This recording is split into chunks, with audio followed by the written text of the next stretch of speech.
Hello, everyone, and welcome back to On the Curbs IndyCar Edition. I'm your host, Nate Woods, and we're talking about the third round of the IndyCar season from Arlington, Texas, joined once again by my co-host, Mr. Thiemo Albers-Daly. Thiemo, how we doing?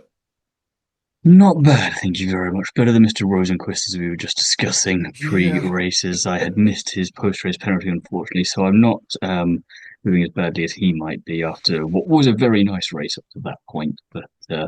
aside from that, no complaints. How are you? I'm doing great. We get a little bit of a breather. We got, what, 2 weeks until the next race? Yep. So we get just a slight breather.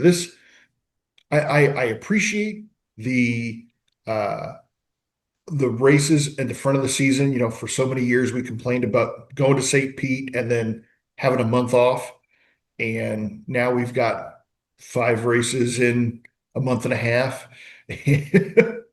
It's timed itself quite nicely this year as well, because while this next race at Barber is on the same weekend as the Japanese Grand Prix for F1, there's no clash because of the vastly different time zones. Yeah, And then with them now not going to Bahrain and Saudi Arabia, we've got a breather from both of them, but we get to have a couple of races in the mix then from yeah, IndyCar to tie us over until the month of May when things really get going again. And then yeah. then then we're screwed for the summer, but we'll That's deal with right. that when we Yeah, get there. yeah. Um, well, speaking of the month of May, we've got a little bit of driver news coming out about our potential Indy 500 entrants and one confirmed entrant.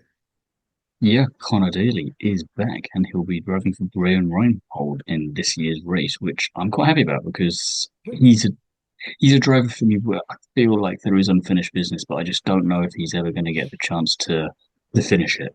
So Yeah. I'll take as many opportunities as I can get, and he's good on an oval.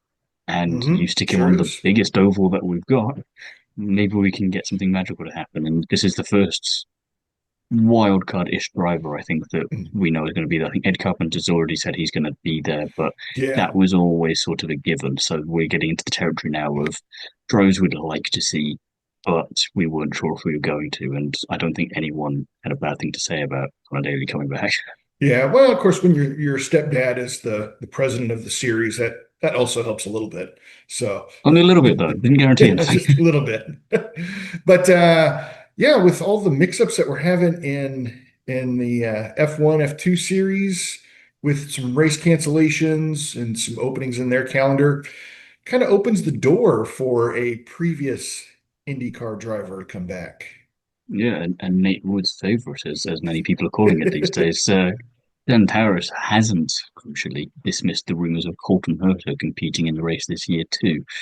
Now, it's important to note that before any of the cancellations, there already wasn't a clash between Formula 2 and the Indy Right. 500, so he could have done that. But it does mean that he potentially has more time to focus on being as prepped as possible for the Indy Right. 500. Yeah. Um, Whether or not it happens, I don't know. It would be quite an interesting couple of weeks for him because I think the following weekend, or at least less than 2 weeks between the Indy 500, would then be his next round, which would only be the second round of the season, which is Monaco. Yeah. Very different. Yeah. But I would love to see that compare and contrast to see how it goes from wide open space. You can really launch it around the outside sort of racing too. You really can't do that here. It's not Yeah. going to work for you. Yeah. Yeah. It'll be interesting. I don't think there's any doubt he'll be back. I mean, Andretti's got the equipment. They've got a team already lined up, I'm sure, full of I would say semi-competent pit crew, judging from the pool that they have to pull from over there. We'll get into I say that a that little bit later. I was going to say that we can talk about that more later when it comes to it, really. I'm just interested to see if he does indeed compete and finishes the race crucially, as that's never a given at the 500, where he finishes, how many points he gets, and what his final placing then would be at the end of the IndyCar season. That would just be interesting to see because in theory it should be last, but this is also But IndyCar. yeah, you have I'm looking at one driver in particular. I you're think you looking know at which one. Mick Schumacher's in 25th right now. I don't think that's I the have one you're high hopes thinking for him. of. That's not Yeah. through him though. That's not through his own fault. He's only 1 point behind Nolan Siegel. currently. So if that was the driver you were thinking of. I was thinking of Stingray Rob, but he's Uh, apparently being boisted he by these two at the moment, so that's he helping is him. Mick Schumacher is 2 points behind Stingray Rob currently. It's all to play for, is what I'm hearing there. So, well, let's get into Arlington. What were your kind of first thoughts of this track? I was describing it to a friend of mine over the weekend, just after it had finished, or getting towards the last 10 or so laps, because obviously we had that Kirkwood Palou battle in the last 20 laps that we weren't sure quite how that was going to go. And they were asking, "Oh, how is it?" It looked quite interesting, quite exciting. And I went, yes and no. On the one hand, it's very interesting because of the strategy. It's not very exciting to watch so far. Everyone's behaving very nicely. We didn't have a caution until lap 67 of 70, and we don't need a caution to obviously make it exciting. We got some close wheel-to-wheel racing. We got some incidents that surprisingly didn't give us a caution, but it never felt to me like it was the standard that we'd seen in St. Pete or in Phoenix. Definitely not in Phoenix. Um, I didn't mind it, but it wasn't my favorite. And if it was taken straight back off the calendar again, would I miss it next year? Probably not. Would I complain that we go back there? Also, no. I enjoyed the racing that we got there in IndyCar and Indy NXT. I don't know if you caught any of the Toyota racing there as well. They were quite fun to watch. They are built tough, let me tell you. They were smashing into each other quite a bit and just as if it's no one's business and perfectly fine. But it was all right. It wasn't as good as I think the commentators, the presenters possibly had to say that it was.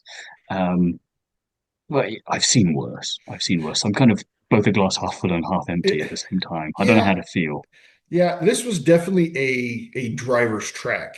In all of the interviews that I heard from drivers after practice, after qualifying, and even after the race, not a single driver had anything bad to say about this circuit.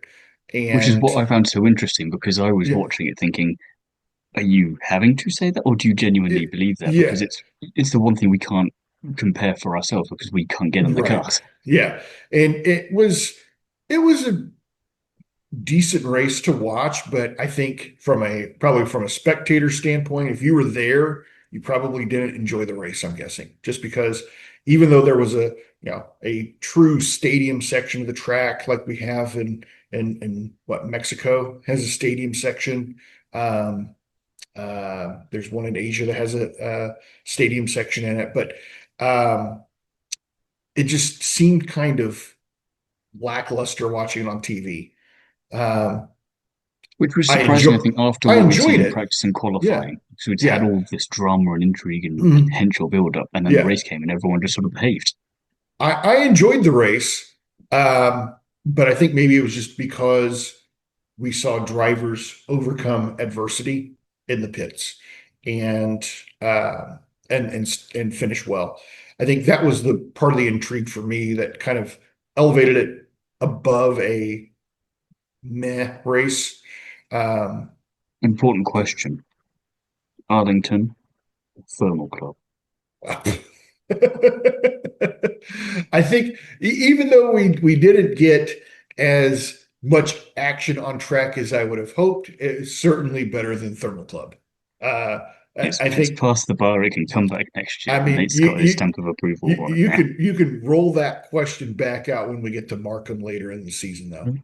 Oh, I look forward to it indeed. Although the one issue you did have with the track, which I definitely had as well, not only for Mick Schumacher purposes, because my word, that boy does not have any luck whatsoever, is the pit road exit. Pit There exit were is, some troubling incidents that just didn't need to happen there. yeah, and I don't know if there's a way. I mean, that part of the track, the pit road and pit exit is built in a big parking lot. So I don't know if there's a way that they can move pit exit past turn two.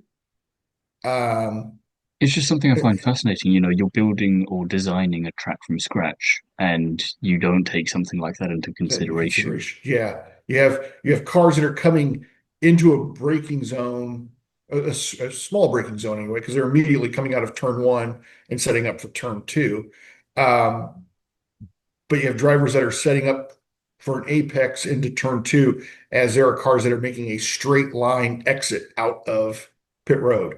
Um, and we saw at least two incidences that were televised that uh, where an exiting car on pit road I think the gets stewards will record that avoidable contacts. yeah. I'm not sure how you can avoid that though. I mean, Well, no, we avoidable saw in the sense of if you'd planned it correctly when designing the yeah, circuit in the first place yeah, to not make the pit exit like that. yeah. And maybe if it wasn't such an abrupt end to pit lane, I don't know if there's a way they could pull back that inside barrier. Probably not. Or the outside, what would be the outside barrier there between one and two. But it just seems like there's something they've got to be able to do there to make that better. I think that would be probably my only complaint about the circuit itself is I think that that and that just exit. the bumps that you heard going down the long back straight towards Mhm. turn 10, I think, because you saw in practice, at the very least, a couple of cars not quite going airborne, but the front end was certainly higher than it should be going down at that sort of speed. So Yeah, you had some kind of hold on to your pants moment. yeah. Well, to get into the race, there wasn't a whole lot that really happened on track in So do the you want to skip to lap first. 67? I would say, when we went green, Christian Lundgaard got spun by Mick Schumacher, but was able to continue. I think that's one of the things I really love about the hybrid era of IndyCar is the fact that when these guys get spun, for the last 40 years of IndyCar since I've been watching, you know, if you got spun and you stalled that engine, your day was basically done.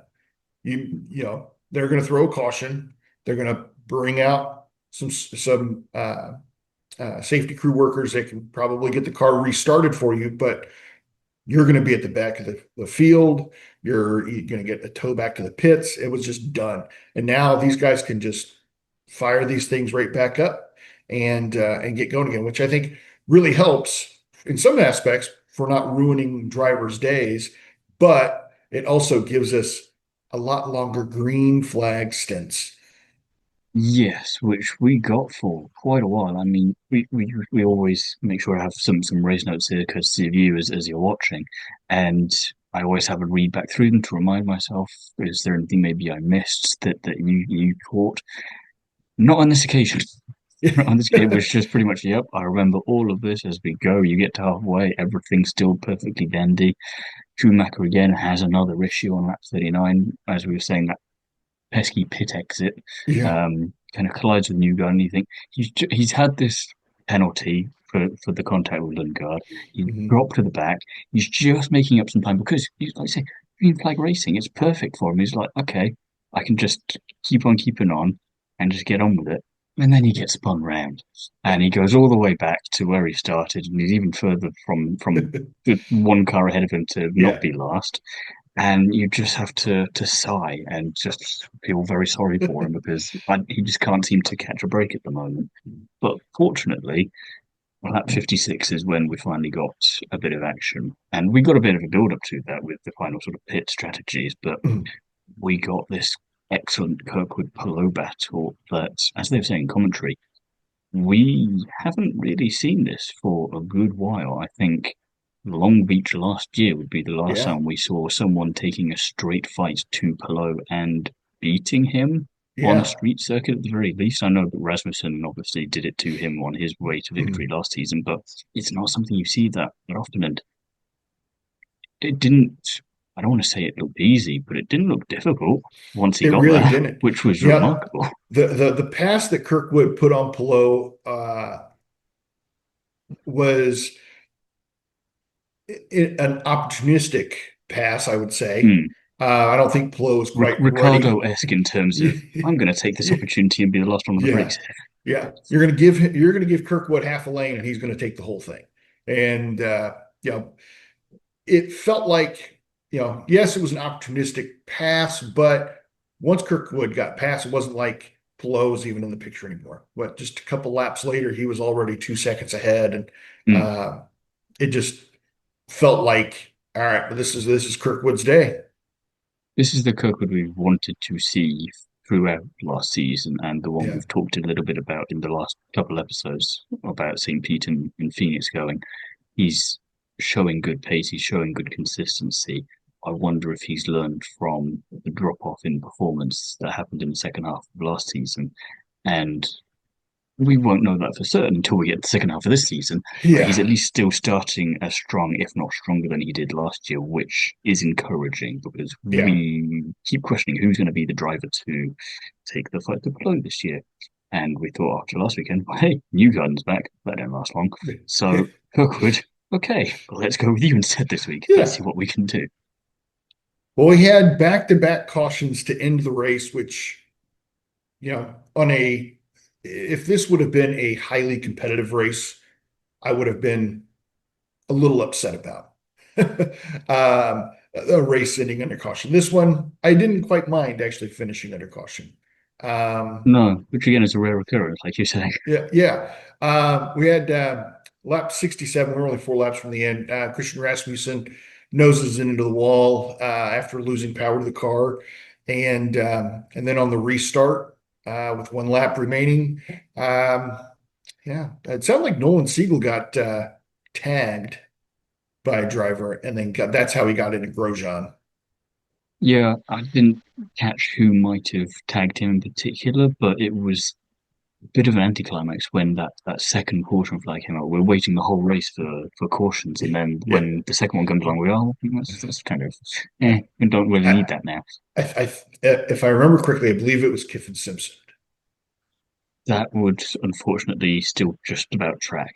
Yeah, Um, but yeah, we had all this anticipation for a one lap shootout. Palou had obviously closed yeah. right back up to the rear of Kirkwood. Power potentially Mhm. was also in the mix, and we were worried about him because of the series of unfortunate events he's been on lately. Mhm. Ericsson also in the mix, not too far behind. You go, oh, this could be quite a tasty last lap, and then out of nowhere, Siegel. Yeah. And you go, never mind. All good.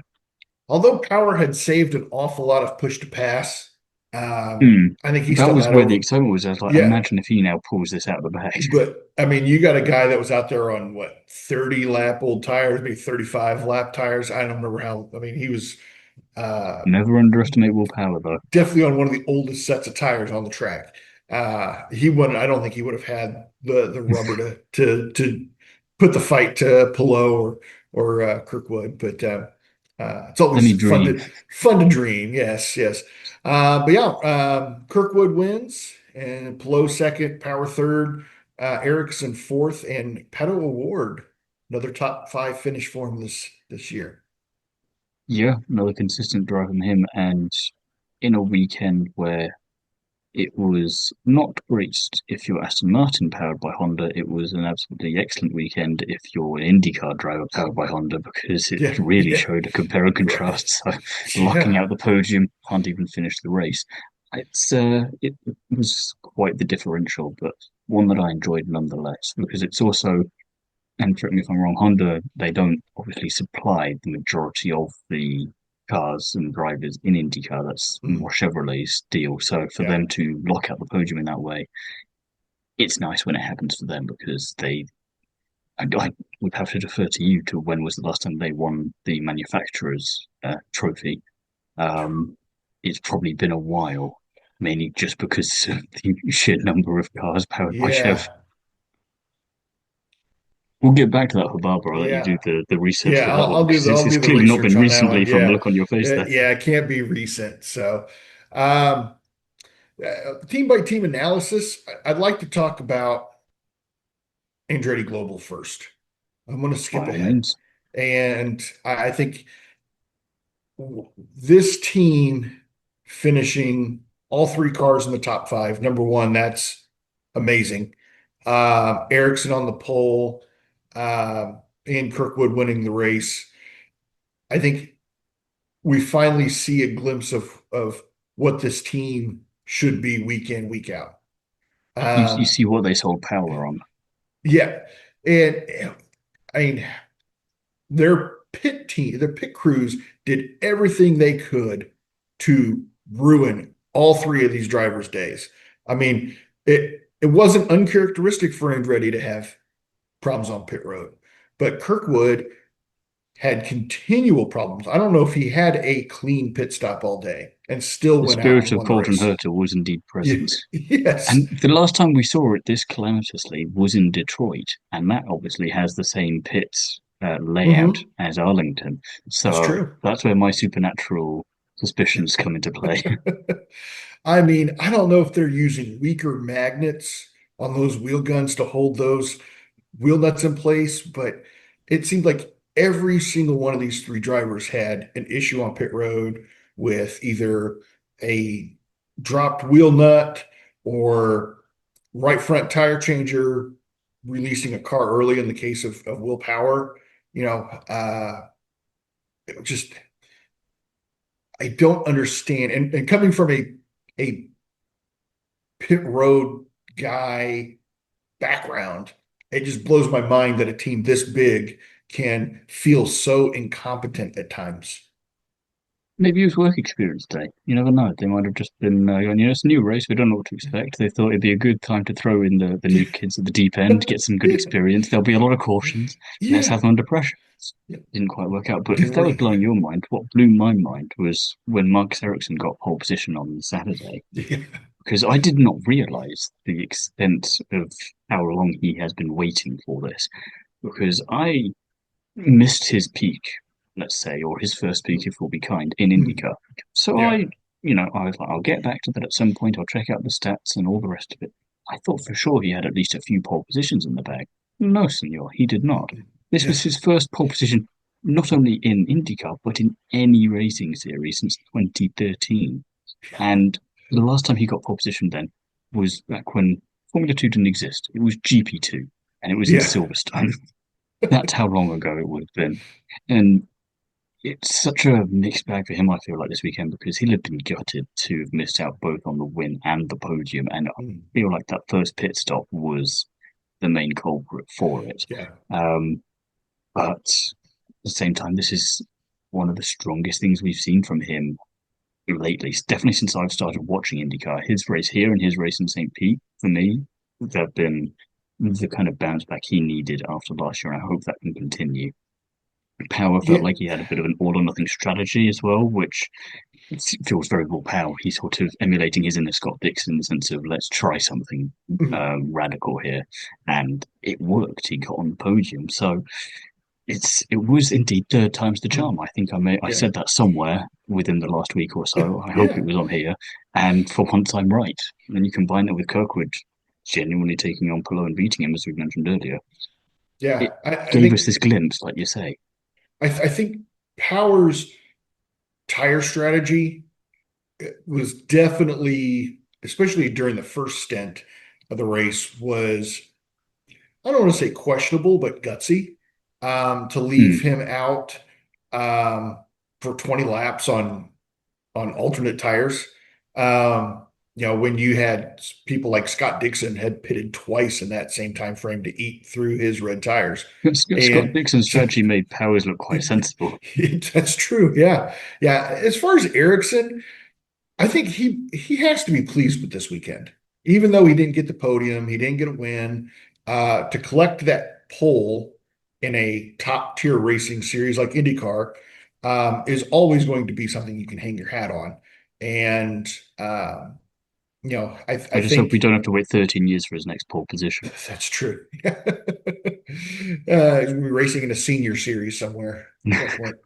So, Porsche um, Sprint North America in the senior category. yeah, but yeah, like I said, this team just has to figure out what they're doing on pit road. I mean, it I hear there's a man available who has some pit experience who would happily show them the ropes. it's true. This is true. I'd go over there and I'd show them how it's done. But one thing I will say about the IndyCar broadcasts on Fox is they're doing more pit crew member spotlights, which I always Yeah, like. That's something that NASCAR has done for quite some time, but they're giving more background on the guys that are actually working on the teams. And wasn't the one this weekend the former NFL player? I want to say. Did I hear that uh, correctly? I think it was college football. I don't know if he was College an football. NFL player, but yeah. And in NASCAR, we've seen former NFL and NCAA football players on pit crews for a long time, and you see these big, huge, burly guys down on pit road lugging those NASCAR tires around. That's not unusual. IndyCar, it's always been. It seems like for a long time it was guys more my physique, a little bit more round in the middle, a spare tire, if you will. So, um, so to see these larger guys on these teams, I think IndyCar's finally adapting to the idea of like these pit crew guys are also athletes, and Mm. if we hire athletes, we can excel. And so maybe Yeah, Andretti's just not hiring enough athletes. Maybe that go back there's, to the there's, well and there's find some linebackers or something. maybe that's why they went to Texas. They're going to go and have a look and see who's available. Yeah. Let's take a look at Team Penske on the weekend. Some silver linings. I don't think this was a terrible weekend for the team. I think they probably would have wished for more. Damage limitation comes to mind, and once again, David Malukas championing that Mhm. success, or just about we can call success. Yeah. Finished sixth after starting ninth, and Scott McLaughlin then he had an absolutely awful day um, in qualifying, but brilliant recovery, biggest mover, went from 25th to 11th. It was Yeah. great to see. On the flip side of that, Newgarden, I don't know what happened to him, but he crashed down back to earth after Phoenix, didn't he? Qualifies 11th, finishes 15th, and Well, when you get failed crashed to make into much of an leaving pit impression. road, Yeah, but even then, he was still down there in the beginning, which you don't really expect from Newgarden. yeah, Um, it just, I just want to know what happened to him to for that whole weekend 'cause it didn't seem like he was ever really in the mix from yeah, practice onwards, yeah. which unusual, especially 1 week after having won a race. Right. Yeah, I'm sure he would have liked to have had a better showing, but uh, yeah, P15 for him. As you mentioned, Scott McLaughlin finishing 11th is the biggest mover of the day. And then David Lucas just missing out on top five in P6. So that does move. All three of those Penske drivers are sitting 4, 5, and 6 in the point standings right now. They're So still around, but they could do with I keep feeling like I'm going around the top teams trying to figure out who's going to get Palou, and I kick one of them in the butt 1 week, and they do the job, and then the next week I go to someone else, and that first person's gone back down to their normal stand. I go, no, I didn't say you could stop. I need all of you up there. Oh, what was your take on Aaron McLaren this week? another solid result, I thought, for Pato. Qualified third, finished fifth, but he does need to break into that top three soon if he wants to be a serious threat. It's not a bad situation yet, but when you look at what Kirkwood's doing, for example, that's where he needs to be. And the fact that he didn't have that last weekend that we talked about in Phoenix when Palou was out of the mix, but Kirkwood did, shows the differential there in terms of performance and capabilities maybe as well. It's a good recovery from Lundgaard after what was also a terrible qualifying, um, which I thought his end result was not too bad considering he was quite vocal on team radio partway through the race saying that you should have made all these changes to the car that I told you to make, and then you still go and finish seventh. Like, I guess it wasn't too bad for you. Yeah, it wasn't bad. Um, and then, yeah, I've put a rather tongue-in-cheek comment on the show notes here saying Seagull's putting in the kind of performance that I'm sure will help Aaron McLaren decide what to do with him next year. Yeah. Make of that what you will. Yeah. Yeah, this was Pato Award's 55th top five finish in IndyCar. And yeah. Make of that what you will, but still he is, we heard it from Scott McLaughlin last weekend, and I heard it again from Award this weekend. I have a theory that there's a couple of these drivers that after the performances that we've seen from Palou over the last several seasons, where it's more of, all right, at some point, these drivers are going to resign themselves to being the guy that's going to finish second behind Pato Award. They, I don't want to say that Award and McLaughlin don't have the drive to go out and win races, but they're valuing consistency over victories and just which hearing I interviews with appreciate him. as a strategy, but I'm just Mhm. not sure if Yeah. that consistency is high enough Yeah. consistency Yeah. to work. Yeah. And it's like, if Alex Palou goes off and rattles off another 10 victories this year, then yes, your strategy of just being consistent and finishing second in the championship, solid strategy. But if we go out and we have, you know, six, seven different race winners this year, your series We're already on of, three. yeah, we're on three. Uh, your strategy of not going out and winning any races is and just trying to be consistent isn't going to pay off for you. So, That's uh, why I would prefer you go for this war to the war style strategy of I appreciate the consistency, but still go for it.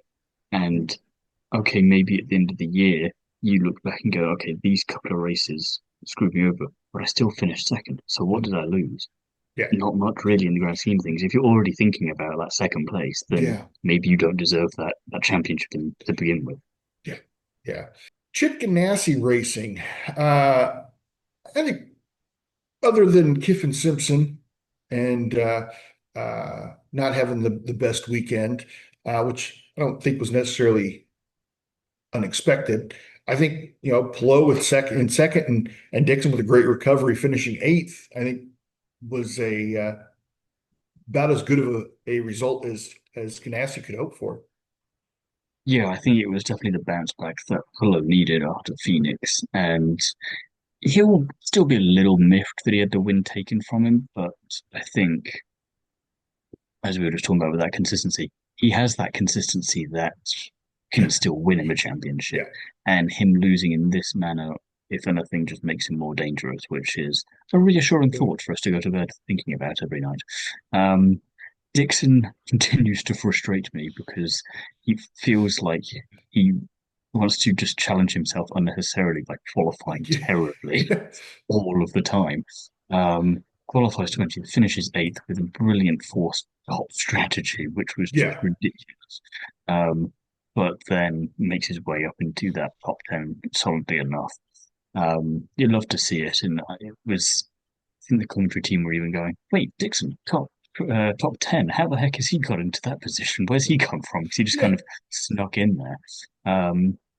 Yeah, Simpson it was something again which we don't see too often. We had this last week in Phoenix with something that again you don't see all that often, and you saw it again here, and it was very much a bit of a Homer Simpson moment of oops, wasn't meant to Yeah. do that. And didn't was lucky that it didn't do more damage to anything around the pit that it did.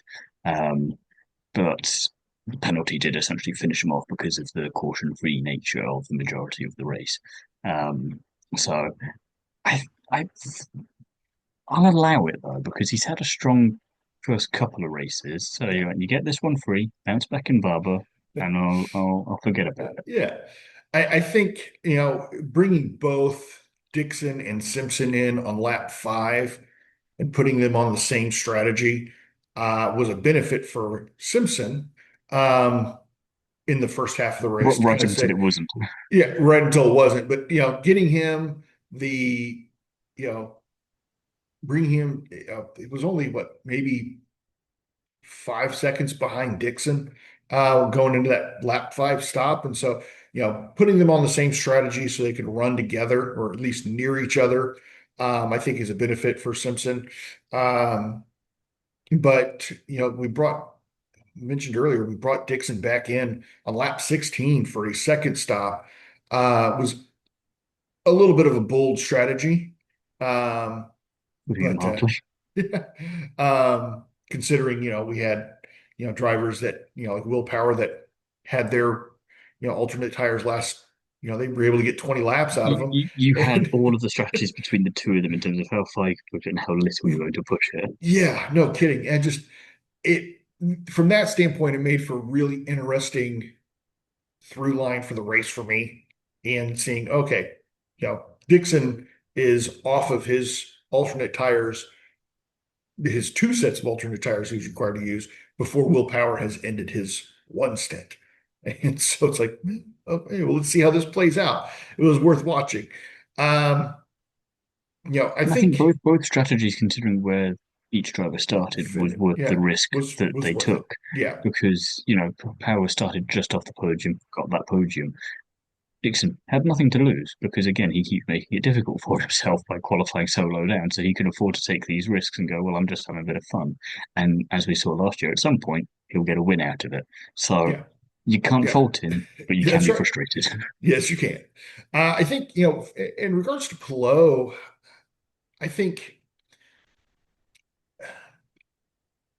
with Kirkwood getting by him, yeah, I'm sure it's got a sting, but uh, he was, I mean, getting past and then getting left behind are two different things. If he gets past, he can put the fight back to a driver. We know who Alex Palou is. We know he can do it. Hmm.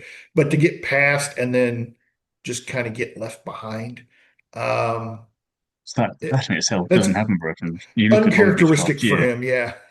got past Yeah. but stayed with him, didn't Yeah. get left for Right. dust. Whereas here, Yeah. he kind of did. If it wasn't Yeah. for that portion at the end, he wouldn't have been as close as he was. Right. So Absolutely. Yeah. it's we don't see many chinks in the armor, so it's nice to know that they're at least there. We Yeah. don't know how to get back to them necessarily, but we know they're there at least. Yeah. Yeah. Meyer Shank Racing. Um, you know, Armstrong and Rosenquist both had great days going, I think. Armstrong finishing 10th after starting sixth, probably maybe just a little bit of damage control for him. Just, all right, I'm gonna bring this home. Maybe not as comfortable with the new circuit. The new circuit's always challenging, one that nobody's ever raced on before. So to come home with a top 10 is, I think, a benefit for him. It's a plus for him for sure. But he only got that top 10 finish because of his teammate getting that penalty at the end of the race. So frustrating. To qualifies fifth and was on for a sixth place finish, but then because of the last lap antics, let's say, of others and just that whole situation, any penalty on anyone's going to crucify you, and crucify him it did. Yeah, 20th place in the end. It's brutal. And not quite what you want to see, not a fair representation when we look back at his season when we get to the end of it. And heck, at the end of his career, and we're going for good, solid drives that maybe weren't the best, but were solid performances to showcase the kind of driver he is. People who will have shorter memories than you and I will go, "Why are you saying Arlington 2026?" You go, "It was the penalty. It wasn't his fault, uh, really. It was too harsh." yeah. It was, I think, maybe a little bit of an unfair penalty for him, but I mean, I get it. I went back and watched the replay this morning and of the restart. And did he jump out? Yes, he did. Did he make a pass before the restart line? No. Oh, but Another doesn't it one driver, and a half doesn't the other? the driver in front of him also jumped out. So I'm like, that would have been O'Ward, I think, was who jumped out as well. So, but O'Ward gets to retain his spot, and Rosenquist gets sent to the rear of the lead lap. So It's life. that's life, yeah. And Carpenter Racing. I think good day for Alexander Rossi for sure. Again, we talk about going to a new course that these drivers don't have any experience with. There's no simulator work you can do with the track like this. And qualified 10th and finished ninth, I think is a really great weekend for this driver and this team. And at a weekend that was their title sponsor, I believe, was Yeah, the name of Java House. the whole Yeah, race. So I think as well, I put him in my fancy team because I had one space open because I had you get six drivers. I put five in, and then because it was still the first three races of the season, each weekend I'd just chance a sixth and see let's see how you do today and let's just Mhm. see what happens. And after last week in Phoenix, I just thought let's just throw Rossi in. Sure. I don't have the feeling with Rasmussen. I'd had him in Phoenix. I thought he's good on an oval, but he's not there on the other circuits yet. Let's throw Rossi in. The team looks strong. Well, let's give it a go.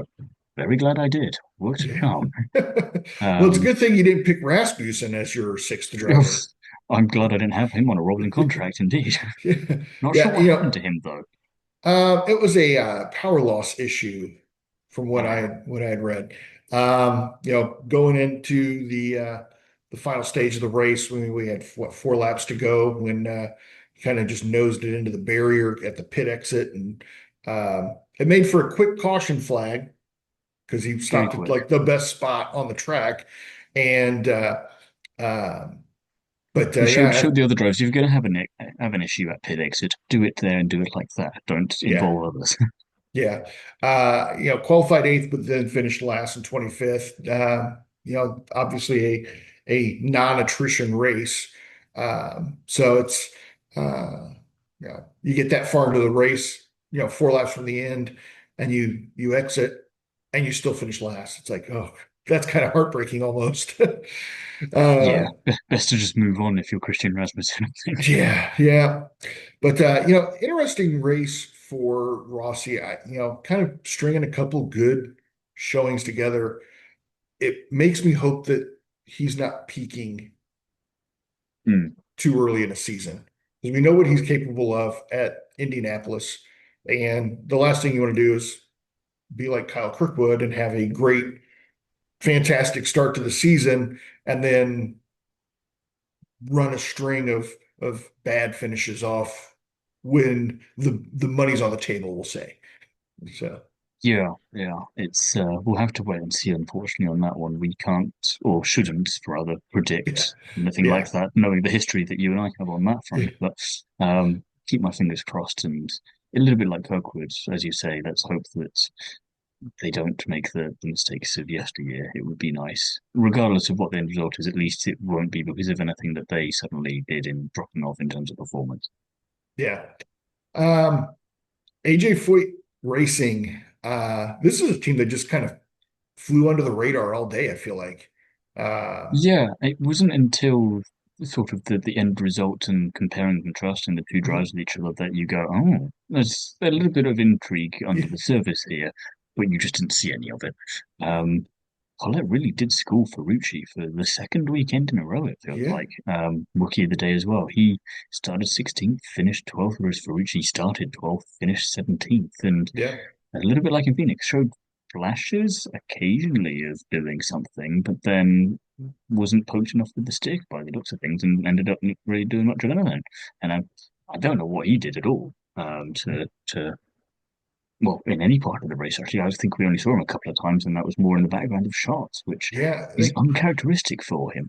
Sure. And Colette, I think they only mentioned once during the broadcast. Like And that's there because of the livery. towards the end of the race, they mentioned that he was the top running rookie. And doesn't take much to finish ahead of Mick Schumacher, but finishing ahead of Dennis Hauger's nice. Yeah, It's especially after their impressive. ding dong last year. So Yeah, yeah. So yeah, I mean, hopefully this team can turn it around, or especially Ferrucci anyway, turn around at Barber hmm. in a couple weeks. But speaking of Schumacher, let's take a look at Rahal Letterman Lanigan Racing just briefly because I If don't think there's much to report here. there really isn't, because if Mick Schumacher didn't have bad luck, he'd have no luck at all, quite frankly. I Yeah, don't know. I was hoping for third time lucky for him this weekend. He was doing all right. Qualifying wasn't the best, but it wasn't, the back of the field. And then, sort of before the racing got started, it started going backwards for him, and he couldn't catch a break. Let's say the two, Foster and Rahal. Foster at least didn't lose any places. He finished where he started in 13th, and Rahal think you go back to this as being a new circuit and you don't quite know what to expect. And it's just entirely new. I think one of my favourites commentary of the weekend was can't remember who got the fastest lap at one point, but Will Power saying that's the fastest lap in the history of this circuit. Well, or 2 days of it. Um, yeah, so you can't with a team like this necessarily expect as much as you'd hope for maybe in somewhere like Barber where they have a long history of competing. So right. solid enough race, but pretty anonymous. And at least we saw Schumacher on the race broadcast. I don't think I saw Rahal or Foster at any point. Yeah. I think Ray Hall was just trying to do the best he could to stay on the lead lap or not be the last car on the lead lap most of the day. So, but I think, solid outing for Foster, starting 13th, finishing 13th. I think he's coming along nicely for being a second year driver. Um, I He's mean, someone when we get a gap in the schedule somewhere and need something to talk about, we can take a deep dive into Foster because I feel yeah. like he's flying under the radar a bit and we don't have a lot of good to say about him, but that's just because we haven't gotten into the weeds with him. Well, and I think part of it is the team. If he was Mm. with another team, um, I think we might be able to see some more positives for him. I feel like the team may be holding him back. Um, and you know, these finishes that he's able to give with this team makes him look more favorable contract time because teams are going to be like, oh, this is how you were able to do at RLL and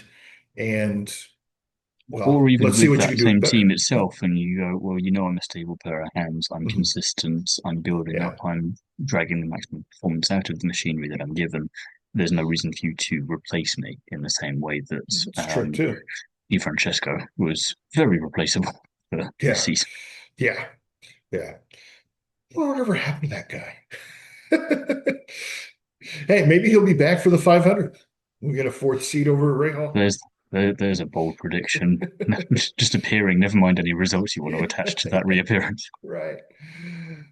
Dale Coyne Racing, we mentioned Dennis Hauger earlier, finishing behind Cal Collette in 16th, and then Roman Grosjean with an unfortunate 23rd place finish after getting double punted on that last restart. So, Bit of an anonymous race for both of them as well, which I really hope they didn't peak in St. Petersburg. That would be terrible for their season, wouldn't it? yeah. Um, but I think the most unusual thing for me here was Grosjean being involved in an incident that wasn't his fault for once. It's I could probably count on one hand how many times that's happened.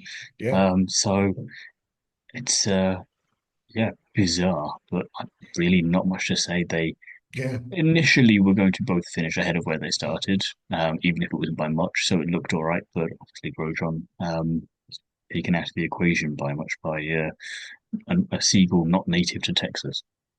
Yeah. At least their sponsors got some screen time.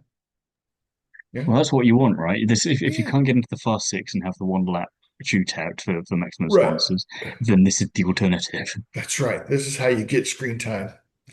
Juncos Hollinger Racing, Renus VK finishing 14th after starting 21st, and then Stingray Rob, another guy trying to get some screen time for his sponsors, qualifying 23rd, finishing 21st. So I think, I think it was Will Power moving past him at one point where it looked like the Stingray might try and be a bit more audacious than he had the right to be, considering the very differential race strategies put play.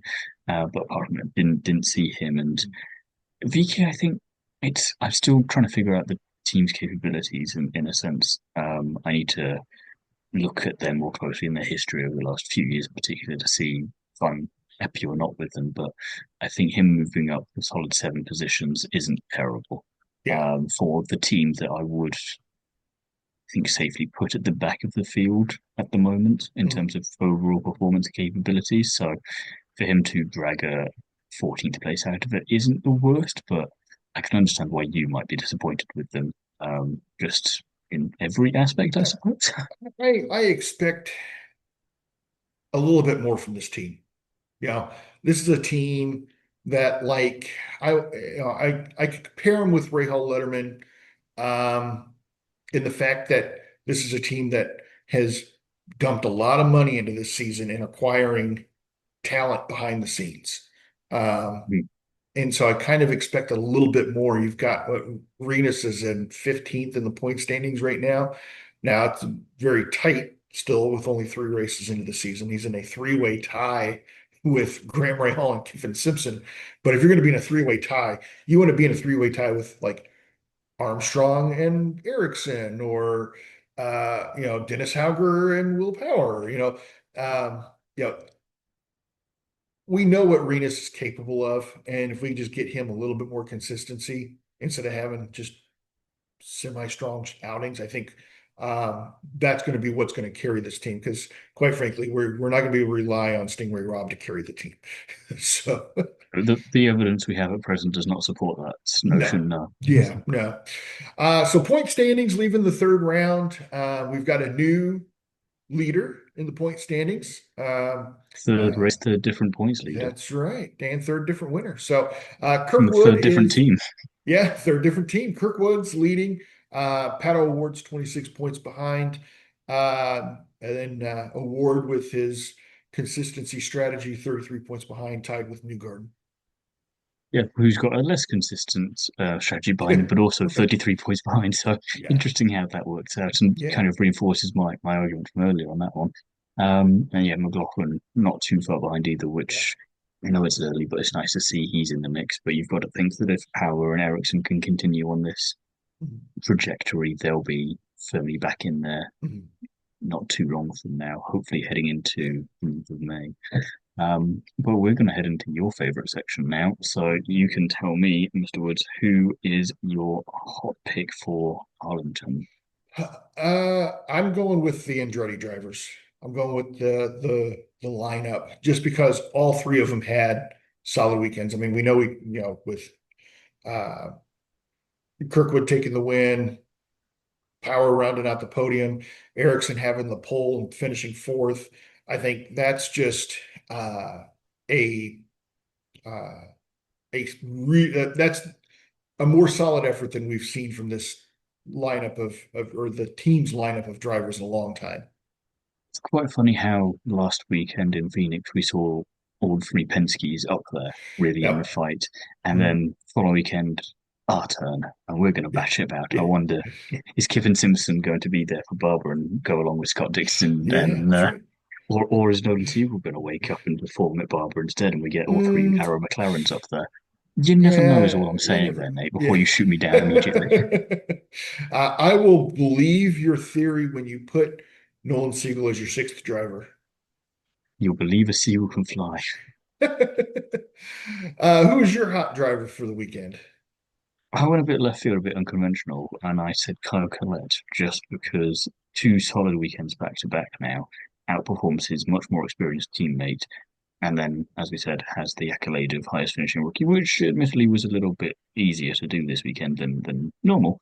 But credit where it's due, you still got to take advantage of the opportunities when they come your way. And no offense, Kyle, but I don't know when I'll get to say this if I will at all for the rest of the season, considering all the other drivers available. So take the win where you can, I say. Who is not hot for you?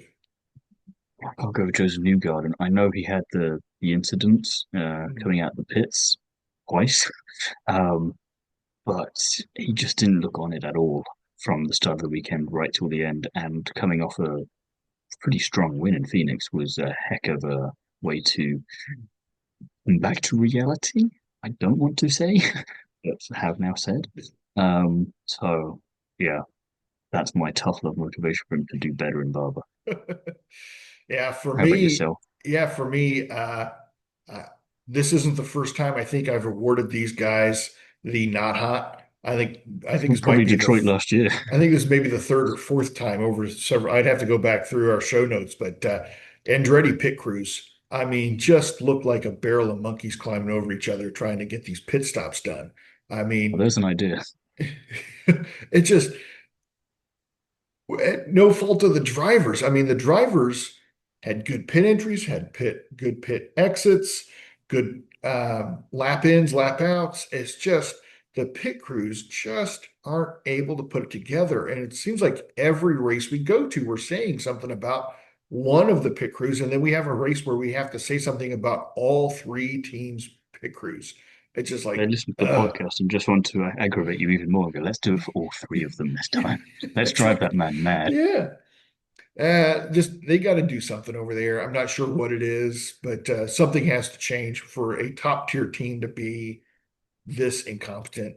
It feels I'll like get the graphic I'm ready for the confused. announcement that you're joining to sort them Yeah, the heck out. that's right.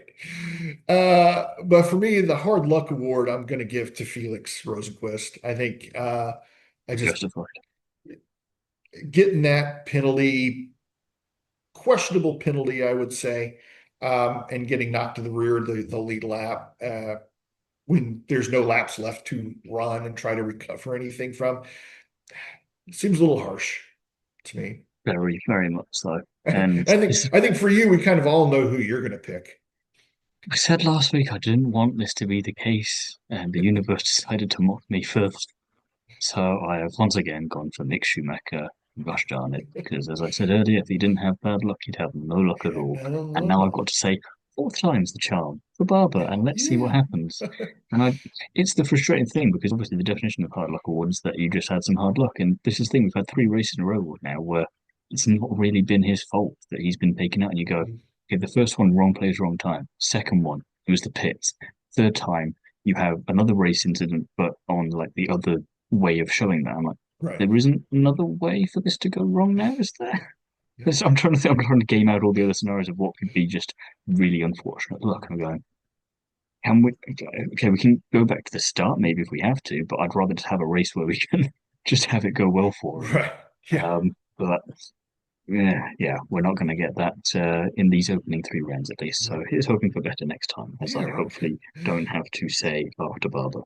Yeah. We were treated with an Indy Next race this weekend as well. After a little bit of a dust up at the beginning of that race, we get Max Taylor as our winner. His first win in 8 starts in Indy Next.